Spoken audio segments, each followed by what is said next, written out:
Hello, Aquaverse, you're live. Hi everyone. So I'm Anaïs and I will be the host of this session, this AMA session. I'm really pleased to welcome Aquaverse tonight and to have this opportunity to meet you and ask you any question. Okay, so already some people that have a lot of questions. Thanks. This is the third AMA and will be the last of this week. We are here to ask any question to Aquaverse. You can ask them in the chat and we will answer them, or they will answer them. So just to introduce ourselves, so I'm Anaïs and I'm with Vincent and Pierre. Vincent? Yeah. So, hello everyone. In a few words, what do you want me to say? Basically, who I am. You can, I can introduce yourself. So basically, I'm the actual CEO of Cardashift, and I'm working with the two people here in the room to make the first batch happen. So quite pleased to be here and to welcome Aquaverse today. We have a lot of questions. I think the community has got a lot of questions too. Yeah. For myself, my name is Pierre-Andrea. I'm working on the tokenomics side of Cardashift, so I'm trying to build and design tokenomics to have a sustainable projects around this. Okay, thanks both of you. So they will be the part of entrepreneur experts for projects, and they will ask questions to Aquaverse, Dolian and Noel. So let's this AMA begin with a start pitch, a start introduction. Can you, Dolian or Noel, introduce yourself to Aquaverse in a few words in 2 minutes? Yeah. Aquaverse is a bridge between blockchain and ecology through aquaculture, and we are starting with sea sponges. Sea sponges are living in the depths of the sea. Yeah, in the depth of the sea, and on the reef, and they have the power to filter the water, 10,000 liter per day. So that's a lot, and while filtering the water, they can depollute heavy metals, microplastics, bacteria, viruses. So we are building a bridge between this revolutionary business model to the blockchain through NFT, crypto, etc. I'll let you introduce the blockchain part maybe, so we can get. Yeah, so as Dolian said, we are connecting the real life with the blockchain via our NFT collection, the Guardians of the Aquaverse. So the owners of those Guardians will be able to invest in our project, detain the impact that we have got with the sponges and other species. So that's the point. Yeah. Okay, great. Thanks for this introduction. So I imagine you have many questions for the viewers' part. Please don't hesitate. Feel free to ask anything in the chat, and we'll ask Aquaverse. Maybe so. The first question of Drake was, "How are the oceans today?" We can make this one just to introduce easily. You want to answer, how are the oceans today? Did you check? Yeah, the oceans today are really bad because they are the garbage for humanity. We put everything in it. So, and we now are discovering since decades that we are part of the nature, and if we put all our garbage in the sea, we are polluted too. Our alimentation, etc. We have a lot of heavy metals, plastics, obviously, but we can see it, for example, on the corals. Corals are dying everywhere. So this is disturbing all the ecosystem, the natural ecosystem we have. So this is a real problem for humanity in the years coming. Okay, so the oceans today are so. They need help. Okay. Thanks. So maybe we can start with some question we have been asked a lot in the chats, in our Discord and Twitter, and then going on the question from the community just right after, I promise. We've got an eye on the chat. Just Yeah. for you to know, we've got an eye on the chat on the left. Yeah, I know. I'm waiting for them to accumulate a bit, and maybe just beginning by the question that we had on Discord to end with them. So Pierre-Andrea, do you have a question? Would you have any question? Yeah, for sure. Thank you for the introduction about Aquaverse. You talked about reefs, corals. Nature is amazing, and with a bit of research, we have seen that there are more than 10,000 different species of sea sponges.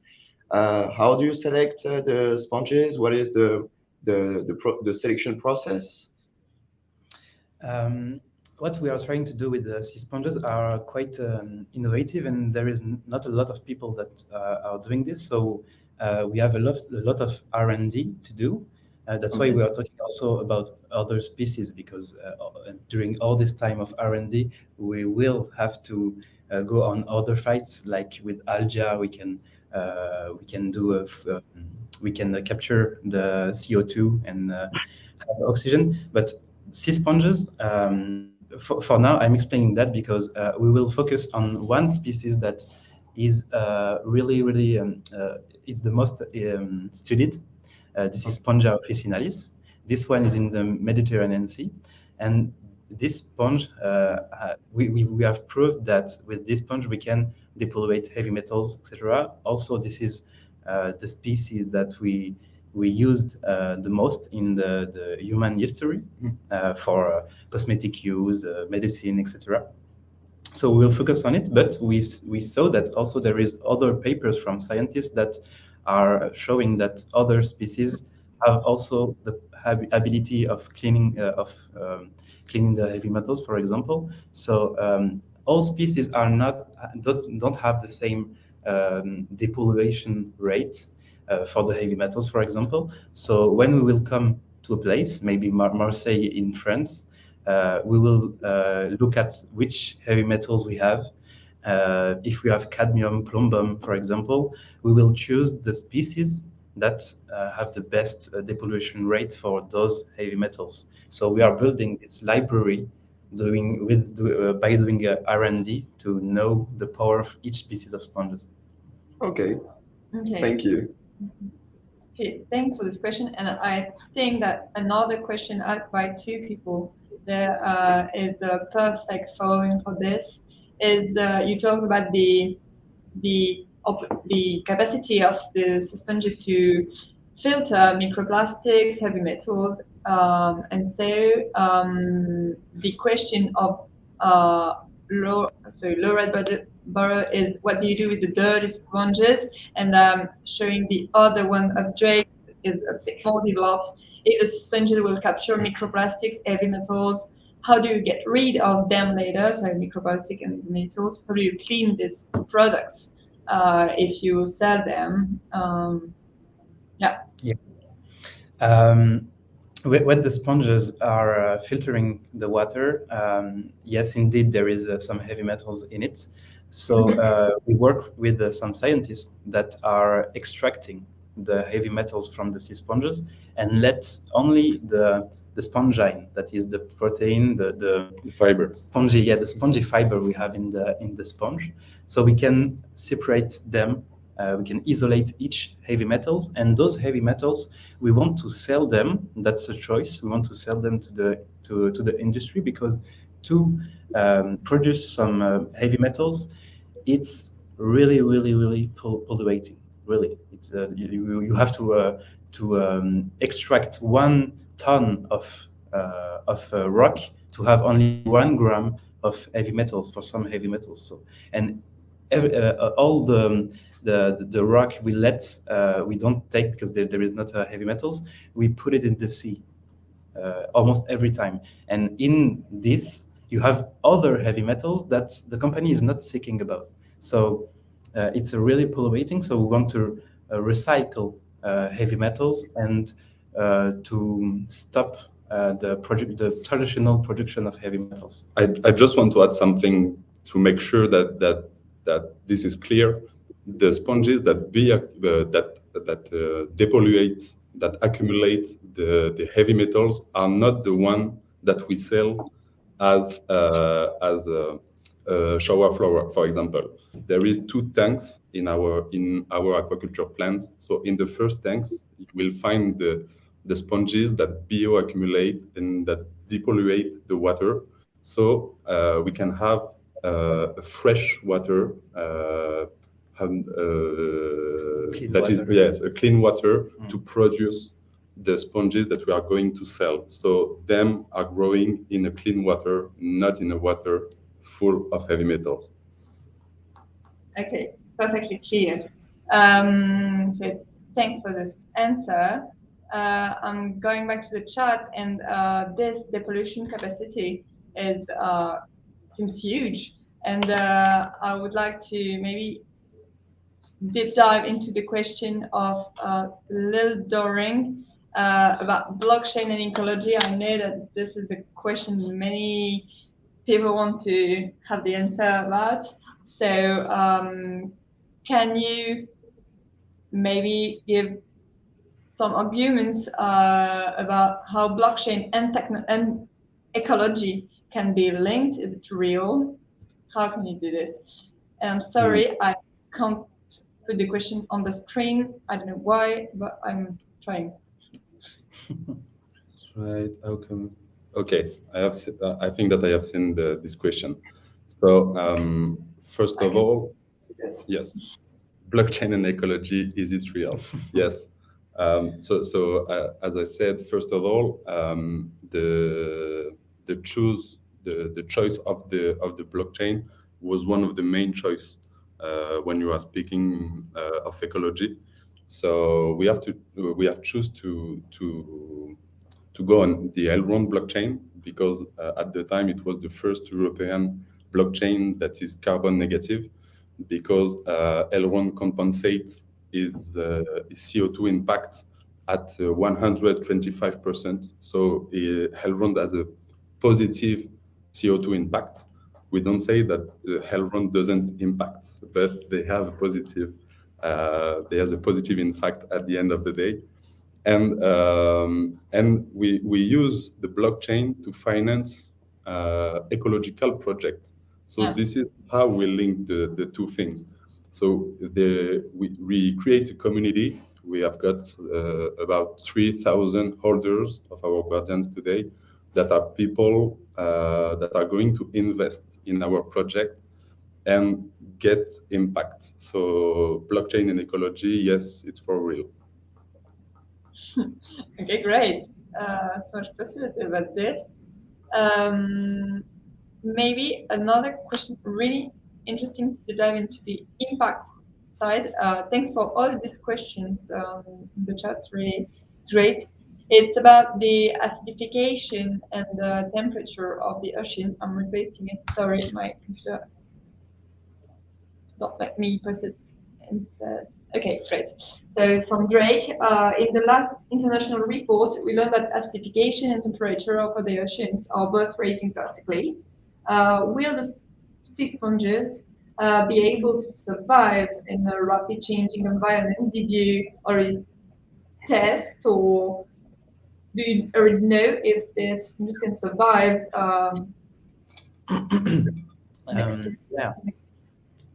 Yeah, and the acidification of the ocean is a real problem.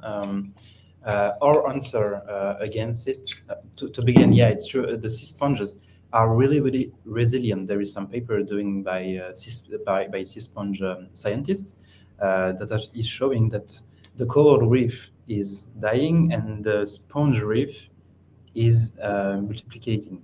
So the sea sponges are resilient, but if the acidification goes too far, all animals, all vegetables in the sea, in the ocean, will die, obviously. And our answer against it, we will call Aquaverse, and that's we choose this name because we are not spongers. We just don't want to do sea sponges. We also want to do some algal culture, for example, culture of algae. If we can do it, we can have an impact on it. I think it's important to treat a lot of problems as we can. You know? Okay. I think it's a great answer, and it us imagine some possibility even in the future. Yeah. Great. And so maybe, yeah, Pierre. Yeah, I've seen another great question in the chat by Adawi.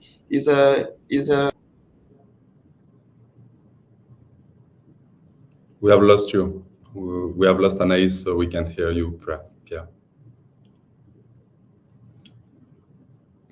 Okay, sorry, come back. It's my computer. Yeah. Yeah, he's talking about the main risks about sea sponges culture. Is it costly? What are the risks around this project?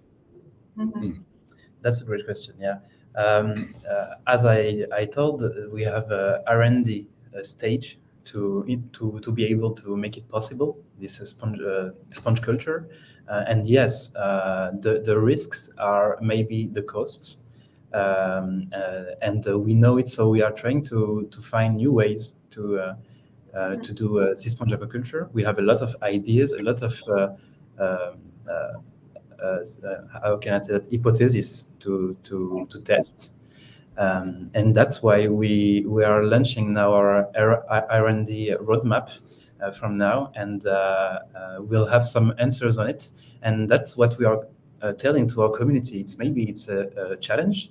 We have a lot of R&D, but we are in a time that we have to test things to be able to have a positive future. So the Web3 is making it possible. We can gather a community, take a problem, a systemic problem, and try to find solution. We put one solution on the table with a lot of creativity and entrepreneurial mindsets, and now we are trying to make it possible. So yeah, there is risks, and we know it. The community know it, and that's why we are calling Guardians, because we have to be strong to do it. And I think really deeply in my soul that we will do it. I think. Okay, cool. Maybe I have a follow-up question on that. So, at the moment you were talking about your R&D, what's the current status? What are you currently searching, basically? Where are you? Yeah. We are focused on two things under R&D: the production and what we call the bioaccumulation, which is just the depollution power of the sea sponges. So we have a partner that is called Nouvelle Vague in France. It's a lab in which we have a lot of tanks to do almost every test we can, because they have a lot of materials to do it. So we know that we just look at the bibliography of the scientists, all the papers that has been written, and we are trying to find, for example, what is the best condition for sea sponges to grow? What is the best alimentation for sea sponges to grow also? This is the main focus on the production, and on the bioaccumulation, we are trying to find the best way to make them survive and to find the point in which they can bioaccumulate. But because if you have a lot of heavy metals, obviously the sponge die. Everything die with a lot of heavy metals. So we have to find this point, and I think these are the main focuses on the R&D. Yeah. Okay, but from what I hear, that's a lot of R&D, sorry, and that's amazing. And that gets me to another question by Drake. He said that he asked that could you use that R&D on freshwater sponges to work on lakes, rivers, to depollute this area? We have a lot of demand on it, lots of questions on it, and I think one day we will go on it. But from now, I think the main focus is the sea, and this is a huge challenge. But really quickly, as quick as we can, I think we will go on freshwater sponges because this is important. Yeah. Okay. Okay. And about the R&D, there are some questions in the chat also about the results. If you run an experiment, so yeah, the question of Laura Barrel. Have you guys run an experiment with the sponges? And if so, can you share what are the results?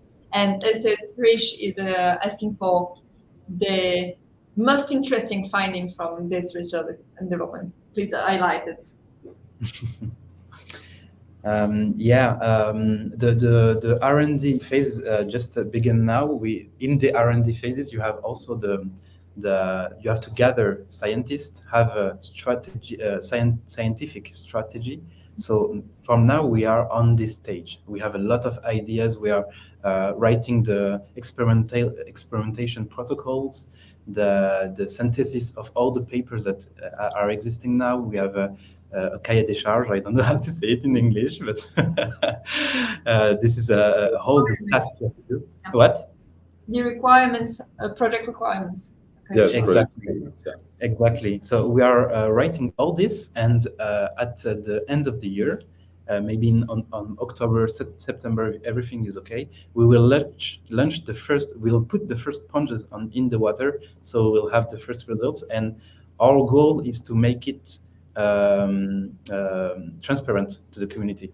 With the aquaculture monitoring, that's what we are building with some IoT. We can so the community we can see what are the evolution of the R&D.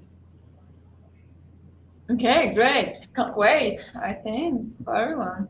Can't wait for your last updates when they're gone. Maybe about your knowledge, but I would like to take this one. It's really interesting, and many questions have been about this. So just considering your knowledge, do you know if sponges can have any negative impact on the ecosystem after they're being introduced? And another question of Jacob just below is if more sponges in the sea, does it affect the marine life around or the general ecosystem in a negative way if there are too much sponges, I can imagine? Do you have metrics in this, or did you think about this? Yeah. Yes, if you put a lot of sponges at one place at the same time, it's not good. A lot means bad in the natural world. So we have to be wise. There is a lot of things we can do with these sponges. We can go in one shore, for example, and just having the good amount of these sponges just to depollute 1 or 2 or 3 heavy metals. We can go in front of one aquaculture, which is really, really polluting. We don't talk about it yet a lot, but we can put some sponges around the aquacultures to have a good water quality. Also, this is providing better productivity for aquacultures. So each time we go in one place, we have to choose wisely the amount of these sponges. When we'll have all the results, we'll get to know how sponges we'll have to put in one place to treat a problem. Yes, but the industrial point of the aquacultures is in tanks, so it is not in the sea, directly in the sea. So it doesn't have any negative impact on the sea because everything is under control on our tank, on the earth, and not in the sea. Mm-hmm. Okay, thanks. And I'm just following this, I would like to end this whole side of negative impact and considering the potential negative externalities and this the mitigation process in some way. Taking 2 questions that we didn't answer above when we were talking about the Elrond blockchain and the project they financed to offset their emission. I would like to take back two questions I concatenate of Lodoring. So just showing them. So given the fact that we have enough land on Earth to plant trees to compensate every single, I think, emission. It's difficult to consider that we would be able to offset any emission on Earth. So can we really talk about a carbon negative system as of today? Do you have answer on this? I know that you're not on blockchain, but maybe do you plan to, I don't know, compensate every single emission? That's not an easy question. That's really not an easy question. So I was just your vision on this. When I said that, we are conscious that that's not the best way to have a positive impact. So because there is a negative impact that is compensated, and we cannot compensate all the negative impact on the Earth. But when you have said that, there is nothing more to say. So there is 2 points of view. The one is that we didn't do anything. Also on the Web 2, and we can't. I don't know how to say that, but if we go into this point of view, this mindset, we can't have a Twitter account, for example, because our Twitter account have got a negative impact on the Earth. So I think that we have to take the whole balance of our ecosystem. Yes, there is a negative impact by the blockchain. The blockchain compensates its impact, and we are using this blockchain to gain more and more positive impact. So at the end of the day, the balance is still positive. So I think that's the best way to go. Okay, great. I think that's a great answer. And if you are considering and ensuring that you are doing more positive impact than the negative externalities you are forced to handle, do this positive impact. It's really great, and great to see that you are considering it and you are able to answer any question about this. So I think that we'll let this negative externalities considerations. Back maybe to you. Yes, Lodoring, again, I'm sorry, but your question answered sometimes the question about Aquaverse itself, the story about you, how did you start? Okay, so much questions, but maybe about your history and how did you start your businesses? Probably the first one would be good first. Okay. We started since 4 years, almost 4 years. It was when my father made me discover the sea sponges, because I'm Tunisian in my origin, and Tunisian and Greeks are fishing sea sponges since 5,000 years, and we are using it for cosmetics, etc., since 5,000 years. So my father made me discover this. I was in biology. I was studying biology at the same time, so I was very, very, very curious. I read some theses, I met some scientists, etc., and I built this sponge aquaculture project. And then we were selling sea sponges to finance it. And then we moved to Aquaverse because we were really, really interested by blockchain, and we were thinking about mechanism, how connecting the sea sponges aquaculture with the blockchain. We were trying hard about it, and we saw that this could be a really innovative system with NFT to have governance with some with a crypto in which you can invest in it, etc. Sorry, I'm explaining the project now, but it starts from that, and then we went to the blockchain to connect those two bags we have. Okay, that's great. And so let's jump into the second one about, I think we can talk about the commercialization part of sea sponges after their depollution capacity and life. So do you have some plans to make this material something used today? How come such a multitude of raw material isn't used at all today? It's a great question. And it follows also by another question about the actual addressable market for you. What are you planning to do? Yes. I think that we have to talk about the Commercialization? No, the Utilities? Spontex. Yeah. The sea sponges were used a lot. There were tons of sponges that were fished in the 19th century, in the 20th century, and then we stopped using sea sponges because we went to the industrial revolution, and we learned how to create sponges with the oil, with petrol. So we stopped fishing sea sponges because it was most costly. Yes, most costly, and it was not easy as just producing with a lot of oil, some sponges, etc. So there is a commercial history of sea sponges. Just it was cut by the revolutionary era, the industrial era.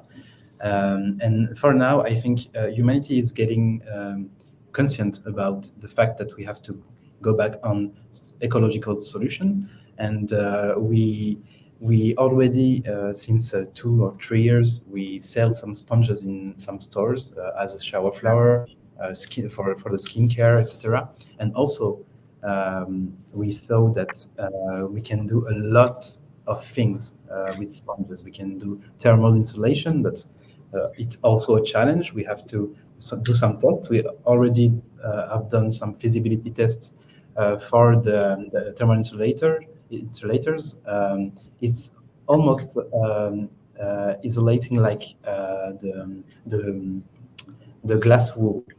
And also, if we have a low cost through aquacultures, we know that we can replace all the glass wool we use today for thermal insulation with sea sponges.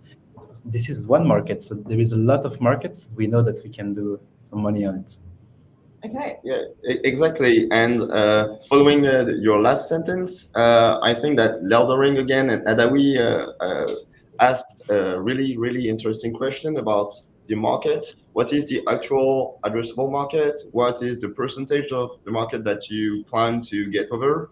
What period of time? We want to know a bit more about the market. Yeah. Oh, there is a lot of markets. Firstly, there is a lot of markets. There is one which is the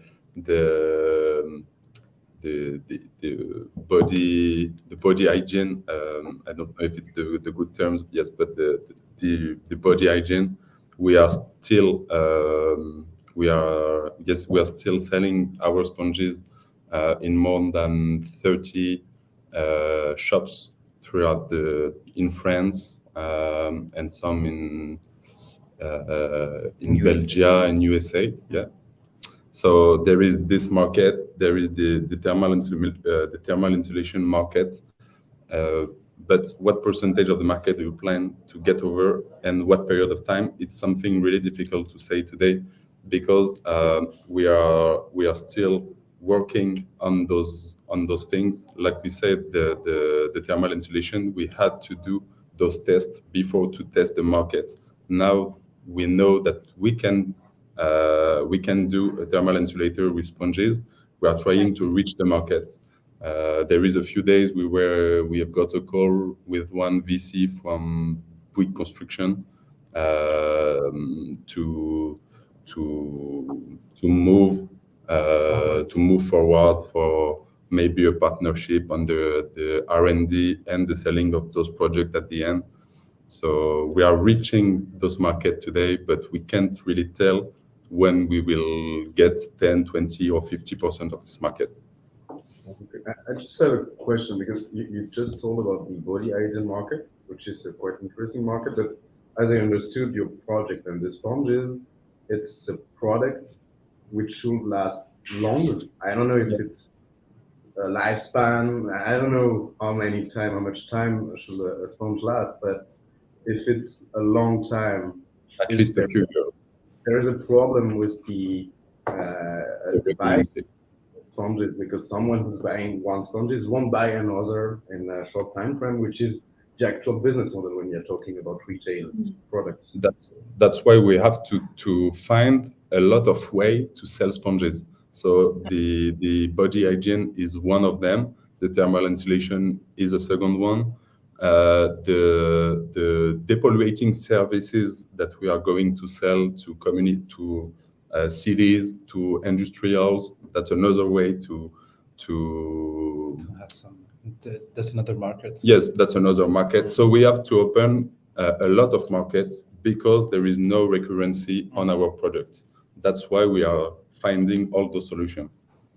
Okay, it's like sorry, maybe you want to add something or no, searching and finding. Just perfect. So yeah, it makes me jump on another question, which is around the thermal isolation market. It's Lelbring again. It's a big market.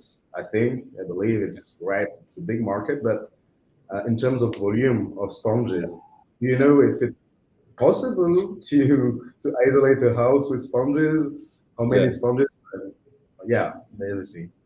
We don't know if we can isolate all the houses on all the earth, but we have some metrics today. We know that we need at least 1 kilogram of sponges to do 1 square meters of thermal insulators. So we know that we can reach an industrial and scaling. Yes, scaling to reach this industrial point, but it will take us a lot of time. But we have to develop those aquacultures and maybe let other people do some aquacultures too. We are not focusing on just us to do aquacultures and to just keep the whole thing for us. If we can permit allow people, yes. If we can allow people to do some aquacultures for their own, and that we can take those sponges to sell products, it will be, I think, the better way to scale the quicker possible to the industrial producing. Okay, just taking I've got another question about selling products. Do you already know about your target? Is it a public infrastructure or more private clients? Do you have already targeted your clients? Everybody know how growth rate we can reach, I think. There is, as there is a lot of markets, there is a lot of targets. For example, we can put some sponges for aquacultures, so this is a target. We can depollute from the heavy metals, so we can have industrials, we can have cities, we can have countries also. To do that, if we sell cosmetic, it will be people buying some cosmetics, organic cosmetics in organic shop. So we have a whole panel of targets depending on the markets, I think. Okay, great. Okay, so I think that it ends the part and the markets and the reselling of the sponges. Going back to many questions about Aquaverse and maybe the relation with Cardashift and Vote, I think that it's a simple but tough question to answer. Why vote for Aquaverse? Why the community have to vote for Aquaverse, and what can Cardashift bring to your business? Okay, so I think that we have to answer the second part of the question before. The first one, but what can Cardashift bring us? It's by your support, your expertise from the three companies. So the help of Smart Chain for the blockchain part, the help of Steam to ensure our impact in every of our vertical, yes, in our selling project. I don't know how to say that. In our selling family projects, make sure that we have the impact that we have announced that we will have. That's not the best way to say that, but I think that you got it. And matters to help us scale to an industrial point. I think the synergies between the three companies are exactly what we need today to move forward the quicker possible. And so why vote for Aquaverse? Because I think you are on Cardashift on the Web3. We are also a blockchain project. We are all here to make the blockchain help the environment, help the real life. So by voting for Aquaverse, you are helping us because we are supporting by the whole team of the Cardashift and tous ensemble. All together. Yes, and all together we can have the more impact. Yes, we can have the more impact. Yeah. Yeah. Okay. That's a great conclusion. We have the highest impact together. Maybe a question. Okay. Usually we didn't answer the question on the token side, the blockchain side, because I have to remind this that every project has not to be tokenized to be voted for and elected by the community.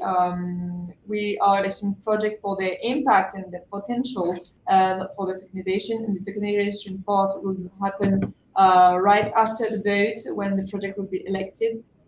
But, however, we know that Aquaverse already touched blockchain ecosystem, so I will let some question go on.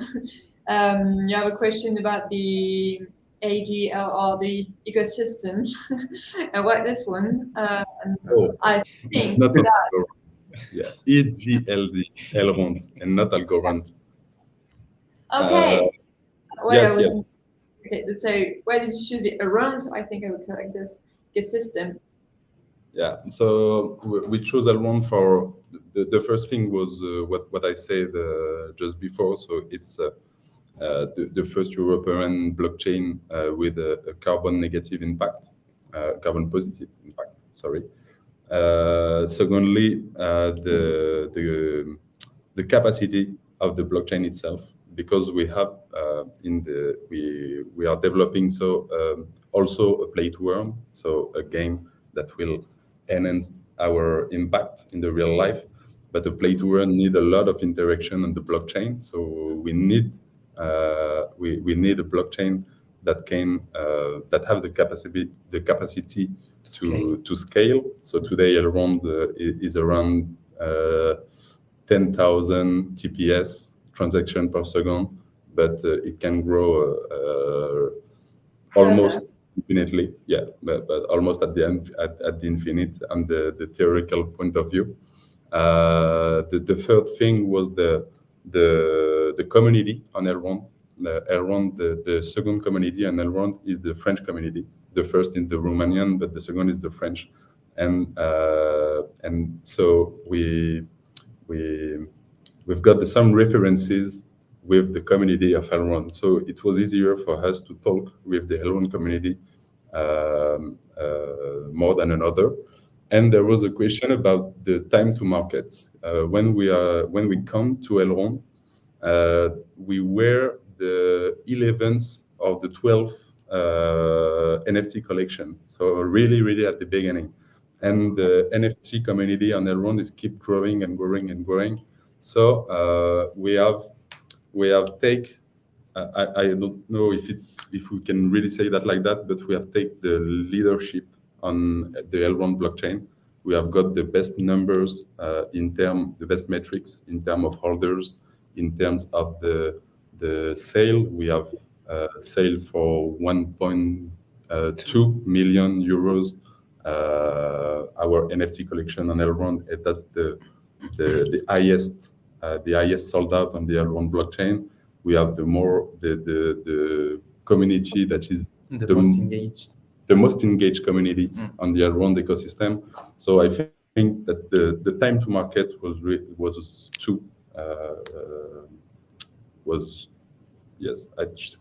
perfect. Yes, the time to market was perfect on Elrond, and the market cap is not really interesting, I think. Okay. Okay, great. And so going to now and the current situation, a question about of short bonges. I don't know if it's short, it's just funny. What will be the relationship between CLAP and the Aquaverse token? Would like to precise that this question hasn't to be answered as a tokenomic way or financial any tutorial. It's just how do you I think that we can answer another question related to this, just for everyone to know in all community. Do you think that it's possible to link the two ecosystem if you are elected, even if you already did an NFT collection? Would you be able to provide some other or new incentives or new advantages for the club holders if you are elected in fund? How do you consider this two ecosystem? I think that this is something that we will have to discuss and exchange if we are chosen by the club community, because yes, that's really a point that Cardashift is on Cardano and that we are on the Elrond ecosystem. I think that the link will be human. It will be community from community. If the club's holders choose to choose us and to participate in our token ICO, the club holders will have them private round. So there will be a round only for club holders. Something we can also take a part of the ICO to buy CLAP. So from the Aquaverse wallet, buy CLAP with an engagement with a lock time, if we can say that like that, to try to enhance the Cardashift ecosystem. Maybe gives a part of one of our aquacultures to CLAP holders via DAO or something like that. There is a lot of idea to connect those two communities, the CLAP communities and the Aquaverse project. Also, we aren't on the same blockchain. And we will be happy to discuss on it with you, the Cardashift team, and also your community. Okay. And so maybe to end this part of communication and both that it's the only product that I have a duality between two communities, two blockchains. So then this side of the AMA questions, how will you get the community to vote? I would try this almost by I will get the community to vote a lot in a huge manner for you on the LAUNCHPAD. I think that a lot of people in our community are also CLAP holders, because the heart of our community is based on the impact with the blockchain solution. So that's why they have chosen to follow us, and that's why they choose to follow Cardashift too. And we saw sometimes some CLAP holders in our Discord. I saw some Guardian holders in the Cardashift Discord too. Look, I think that the two communities, and you are also a French project. You are a French project. We are a French project. So I think that the community is already knowing Cardashift and Aquaverse, knowing today that Aquaverse will be part of the first batch of Cardashift. So a lot of them will come and vote for us, I hope, on your LAUNCHPAD. And for the others, we are going to motivate them to buy clap, to come and vote for us, invest and vote for other projects too, because the point is to have some impact, and we are not the only one that will have impact. So maybe our community will be interested in other projects on the Cardashift program. Yeah. And also it will be by sharing and mixing our communities all together to build the future. I think Cardashift and Aquaverse are project that is showing a message and a hope for the future. So the walls we can see sometimes between blockchains is nonsense for us. However, Cardashift and Aquaverse have to be a project for all the NFT and Web3 community to find bridges between Web3 that is building the future and impactful project that is also building the future. Yeah. Okay, thanks for this answer. And I'm sorry I have to stop the question. Stop answering the question about blockchain now. There are so many. Just to read one of them for you guys to know. I love the direction of blockchain toward real application and utility. Good luck and hope you guys continue with your vision. Thank you. But thanks you for an answer. When can I invest? And so I can answer this both for them, and then you will be able to invest. Buy a Guardian today. You can come and buy a Guardian on Marketplace today. And yes, sorry, Doring, for not being able to answer the Maya Dex questions. No, I don't have the time. So I think that we can end this AMA session by a last question. So the AMA in English, because right after will be in French. So for the Frenchies, you can stay, and I will switch in French. Everyone switch in French. So just to end this English AMA, I think, can you, in a few words, share your vision about how, in your dreams, will be Aquaverse in 10 years? Many of you ask questions about, is it an ecosystem, a DAO? However, you guys are dreaming about Aquaverse in 10 years. If you have any resource you want to have, how would you imagine that? Oh, it's a tough question. Just yes. Let us. Aquaverse for us is a life project. We all put our life in it. We don't sleep, we don't have fun, we just Aquaverse all day. And because we have this dream to build this ecosystem runs on the Web3 with DAOs, with a cryptocurrency, with NFTs, in which people will invest in sea sponges and other aquacultures. We hope that even when one day we will die, the ecosystem will run alone and people will have all the resources to launch their aquacultures alone. Will have a whole dashboards to see how the ocean is healthy or not, and to find solution. Always we see it as a whole ecosystem, a virtuous cycle that will stay long in the long term, in many generations, that will be the guardians of the harmony in our planets. That's why we called the NFTs guardians, because this is the vision we have with this project. Yeah. Hey. Great, thanks. Shout out to the Aquaverse team. Thanks for the